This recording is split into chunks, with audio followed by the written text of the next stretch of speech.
Muchas gracias, estimados amigos, por estar nuevamente en sintonía conmigo, y también a ti, Armando, por estar atento a mis respuestas. A continuación quiero decirte de que espero que te haya quedado claro que morir como Cristo, a su semejanza, morir crucificado con Cristo, significa en un aspecto espiritual morir al pecado, a la naturaleza pecaminosa, como te he explicado en el anterior video, en el número 2.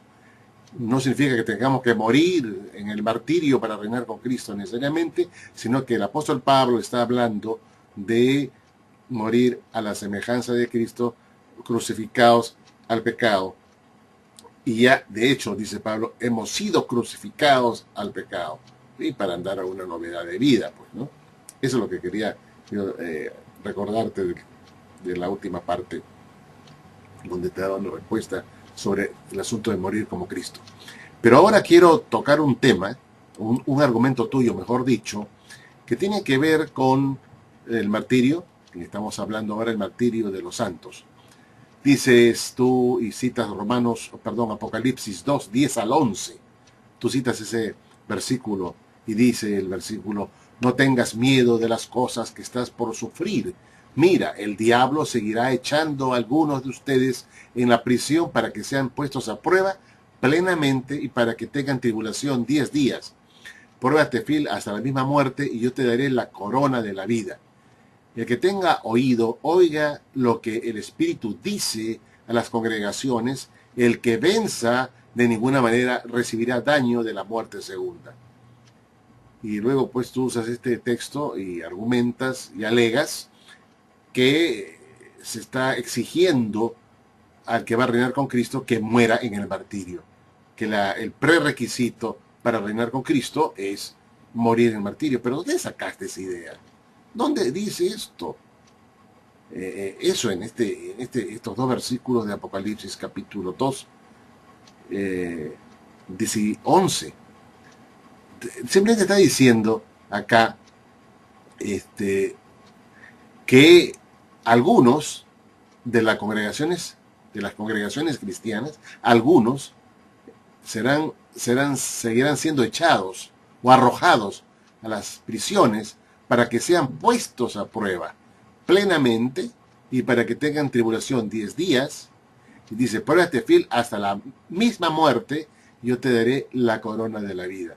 El que tenga oído, oiga lo que el Espíritu dice a las congregaciones. A las congregaciones, no dice a los 144,000, a las congregaciones. El que venza de ninguna manera recibirá daño de la muerte segunda. Estas palabras están dirigidas a las congregaciones, no a 144,000 personas que supuestamente van a ser las elegidas para reinar. Como segundo punto, tampoco se dice que estas personas que van a estar en la prisión, todas van a tener que morir en el martirio. No, lo que se le dice simplemente es: ustedes serán probados siendo echados, ¿no? En las cárceles, y eventualmente van a tener que sufrir la muerte misma. No todos necesariamente, pero de repente algunos o muchos de ellos. Pero no está diciendo acá que todos ellos que van a ser arrojados a las prisiones terminarán muertos. No lo está diciendo, sino que está estimulando que aquellos que llegan a las prisiones y son puestos a prueba, se tienen que sufrir la muerte, tienen que aceptarlo, ¿no? Aceptar su condena de muerte y ser fiel hasta en ese punto. Pero no está diciendo que todos van a terminar muertos en el martirio, los que están echados en las prisiones, ¿no es cierto? Simplemente se está estimulando a que se venza. Por eso es que dice el que venza, no dice el que muera, el que haya muerto en el martirio, no, dice el que venza. El que venza la prueba, sea que le toque morir, o sea que le toque sufrir con golpes y palizas, y finalmente, y por suerte, termine liberado o lo que sea, ¿no? Igualmente han vencido y tendrán su recompensa. Pero algunos de las congregaciones serán echados, no todos. Pero estas personas que van a sufrir de diferentes maneras, ¿no? Y algunas personas morirán, otras tal vez no. Pero el asunto es ¿no? Nosotros, que somos creyentes, que estamos luchando por sostener la fe cristiana y todavía no nos ha tocado la mala fortuna de ser perseguidos, porque hay libertad en este país de predicar, ¿no? Y sigo mi fe y mañana me da un infarto y me muero, o me atropella un auto, Dios no quiera, o soy asesinado en un asalto porque me quisieron robar la billetera y me metieron un balazo. Significa que perdí ya mi derecho de reinar con Cristo porque morí de una forma violenta, pero no por la causa de Cristo, sino porque me robaron la billetera o porque puse resistencia o lo que sea, y fui asesinado. Perderé por ello mi galardón porque un loco me mató, me disparó por robarme, o porque un borracho me atropelló con su auto, estando yo predicando el evangelio en las calles. Perderé mi corona porque no morí en el martirio, digamos, a manos de personas que odian a Cristo, sino de un borracho que estaba manejando irresponsablemente. No. Entonces, ¿quedo excluido? ¿Tú crees? ¿Crees tú en tu sano juicio? No, pues, tenemos que ser más sensatos. Este pasaje bíblico no prueba absolutamente nada para mí. Simplemente dice de que uno va a ser probado y si uno tiene que ponerse a la misma muerte y afrontar la muerte por martirio, pues uno tiene que ser fiel en esa circunstancia, inclusive, y no renegar de su fe, ¿no? Eso es lo que se nos está diciendo en este pasaje. Ahora, tú luego dices, no, Dios no pudo tener hijos antes que tuviese a Cristo. Cristo es su único hijo, no tuvo otros. Y Él es su hijo amado, en que Él tuvo complacencia. Y cantas alegremente, no hubo más hijos antes que viniera Cristo, que existiera Cristo. Sin embargo, la Biblia dice que los jueces de Israel eran hijos de Dios, los reyes de Israel eran también, pues, hijos de Dios, y esto, pues, no lo podemos negar, ahí está. En 1 Crónicas 28:4, ¿no? 1 Crónicas 28:4 dice claramente que Salomón era hijo de Dios, y era un ungido de Dios, era un hijo de Dios. Entonces tú me preguntarás, y bueno, ¿cómo explicas, pues tú, Mario, el asunto que él sea el primogénito de entre muchos hermanos, según dice Romanos 8:29? Tú necesitas Romanos 8:29, porque a los que dio su primer reconocimiento también los predestinó para que fueran hechos conforme a la imagen de su Hijo, ¿no? Para que él fuera el primogénito entre muchos hermanos. El primogénito entre muchos hermanos. ¿Pero qué significa primogénito? Para tu mente, para tu criterio, es el primero en haber nacido o haber sido creado, ¿no? O el primero en haber sido engendrado.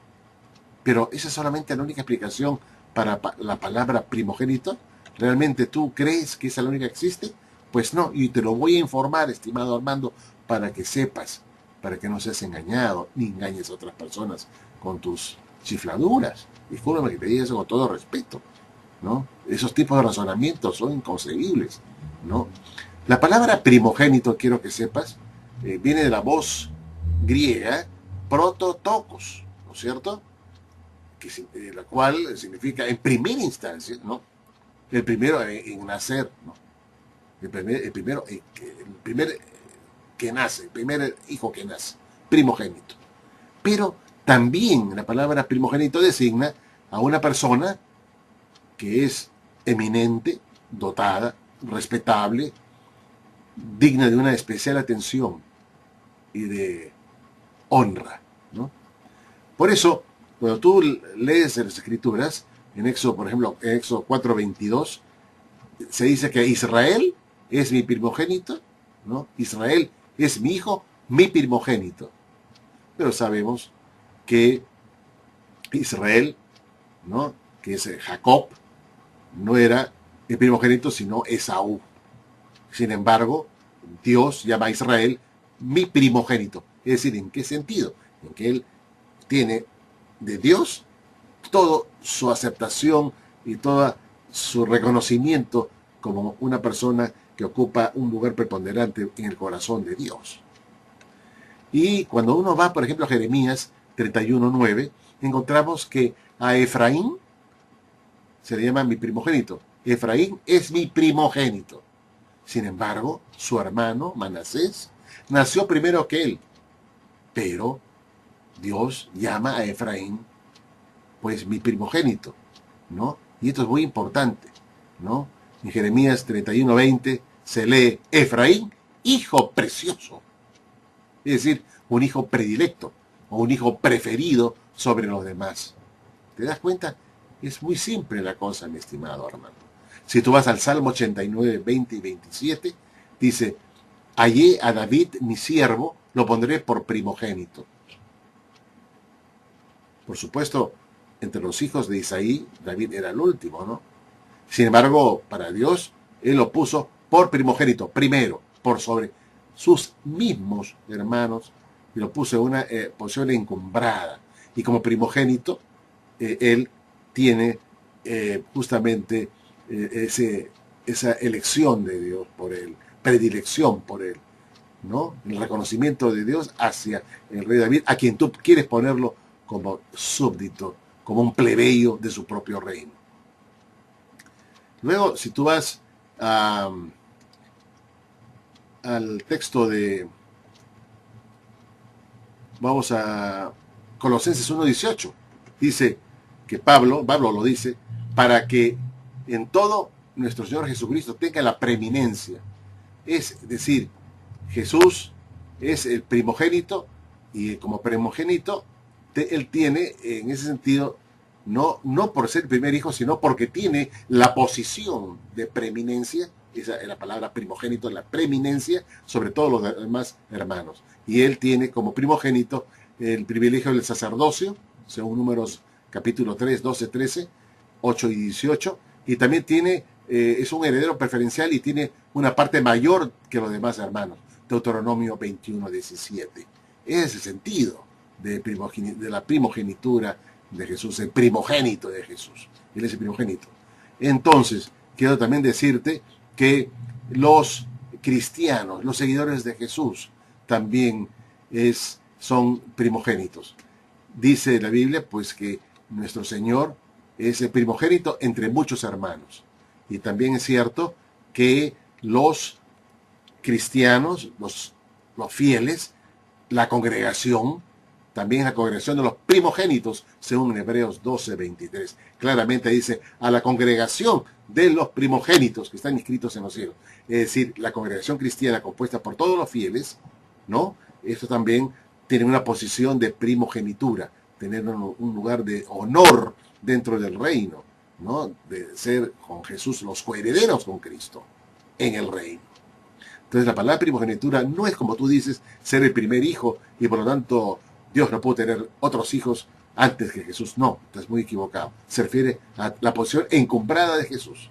Y la primogenitura de Jesús en cuanto a su encumbramiento también está dada, ¿no? Esta primogenitura a la congregación, para que ellos también, la congregación, sean los primogénitos.